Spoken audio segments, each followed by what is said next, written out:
ਰਾਜਨੀਤਿਕ ਵਿਸ਼ਲੇਸ਼ਕ ਤੇ ਟਿੱਪਣੀਕਾਰ ਮਾਲਵਿੰਦਰ ਸਿੰਘ ਮਾਲੀ ਦੀ ਗ੍ਰਿਫਤਾਰੀ ਖਿਲਾਫ ਰੋਸ ਪ੍ਰਦਰਸ਼ਨ ਕੀਤਾ ਜਾ ਰਿਹਾ ਹੈ। ਦਰਅਸਲ ਮਾਲਵਿੰਦਰ ਸਿੰਘ ਮਾਲੀ ਉੱਪਰ ਦਰਜ ਝੂਠੀ FIR ਤੇ ਗ੍ਰਿਫਤਾਰੀ ਦੀ तमाम ਚਿੰਤਕਾਂ ਵੱਲੋਂ ਨਿਖੇਧੀ ਕੀਤੀ ਗਈ ਹੈ। ਇਸ ਗ੍ਰਿਫਤਾਰੀ ਨੂੰ ਨਾਜਾਇਜ਼ ਅਤੇ ਮੀਡੀਆ ਦੀ ਆਜ਼ਾਦੀ ਤੇ ਹਮਲਾ ਕਰਾਰ ਦਿੰਦਿਆਂ ਅੱਜ ਚੰਡੀਗੜ੍ਹ ਦੇ 17 ਸੈਕਟਰ ਵਿਖੇ ਧਰਨਾ ਪ੍ਰਦਰਸ਼ਨ ਕੀਤਾ ਗਿਆ। ਇਸ ਮੌਕੇ ਵੱਖ-ਵੱਖ ਚਿੰਤਕਾਂ ਨੇ ਉਹਨਾਂ ਦੀ ਰਿਹਾਈ ਦੀ ਮੰਗ ਕੀਤੀ ਤੇ ਸਰਕਾਰ ਨੂੰ ਅਜਿਹੀਆਂ ਕਾਰਵਾਈਆਂ ਨਾ ਕਰਨ ਦੀ ਨਸੀਹਤ ਵੀ ਦਿੱਤੀ। ਰਾਜਨੀਤਿਕ ਵਿਸ਼ਲੇਸ਼ਕ ਤੇ ਟਿੱਪਣੀਕਾਰ ਮਾਲਵਿੰਦਰ ਸਿੰਘ ਮਾਲੀ ਦੀ ਗ੍ਰਿਫਤਾਰੀ ਖਿਲਾਫ ਰੋਸ ਪ੍ਰਦਰਸ਼ਨ ਕੀਤਾ ਜਾ ਰਿਹਾ ਹੈ। ਦਰਅਸਲ ਮਾਲਵਿੰਦਰ ਸਿੰਘ ਮਾਲੀ ਉੱਪਰ ਦਰਜ ਝੂਠੀ FIR ਤੇ ਗ੍ਰਿਫਤਾਰੀ ਦੀ तमाम ਚਿੰਤਕਾਂ ਵੱਲੋਂ ਨਿਖੇਧੀ ਕੀਤੀ ਗਈ ਹੈ। ਇਸ ਗ੍ਰਿਫਤਾਰੀ ਨੂੰ ਨਾਜਾਇਜ਼ ਅਤੇ ਮੀਡੀਆ ਦੀ ਆਜ਼ਾਦੀ ਤੇ ਹਮਲਾ ਕਰਾਰ ਦਿੰਦਿਆਂ ਅੱਜ ਚੰਡੀਗੜ੍ਹ ਦੇ 17 ਸੈਕਟਰ ਵਿਖੇ ਧਰਨਾ ਪ੍ਰਦਰਸ਼ਨ ਕੀਤਾ ਗਿਆ। ਇਸ ਮੌਕੇ ਵੱਖ-ਵੱਖ ਚਿੰਤਕਾਂ ਨੇ ਉਹਨਾਂ ਦੀ ਰਿਹਾਈ ਦੀ ਮੰਗ ਕੀਤੀ ਤੇ ਸਰਕਾਰ ਨੂੰ ਅਜਿਹੀਆਂ ਕਾਰਵਾਈਆਂ ਨਾ ਕਰਨ ਦੀ ਨਸੀਹਤ ਵੀ ਦਿੱਤੀ।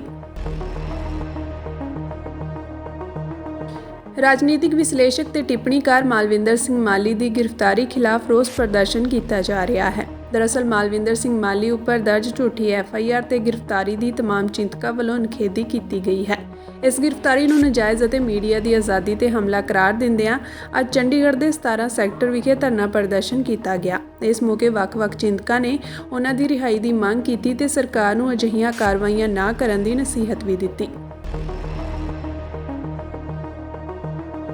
ਰਾਜਨੀਤਿਕ ਵਿਸ਼ਲੇਸ਼ਕ ਤੇ ਟਿੱਪਣੀਕਾਰ ਮਾਲਵਿੰਦਰ ਸਿੰਘ ਮਾਲੀ ਦੀ ਗ੍ਰਿਫਤਾਰੀ ਖਿਲਾਫ ਰੋਸ ਪ੍ਰਦਰਸ਼ਨ ਕੀਤਾ ਜਾ ਰਿਹਾ ਹੈ। ਦਰਅਸਲ ਮਾਲਵਿੰਦਰ ਸਿੰਘ ਮਾਲੀ ਉੱਪਰ ਦਰਜ ਝੂਠੀ FIR ਤੇ ਗ੍ਰਿਫਤਾਰੀ ਦੀ तमाम ਚਿੰਤਕਾਂ ਵੱਲੋਂ ਨਿਖੇਧੀ ਕੀਤੀ ਗਈ ਹੈ।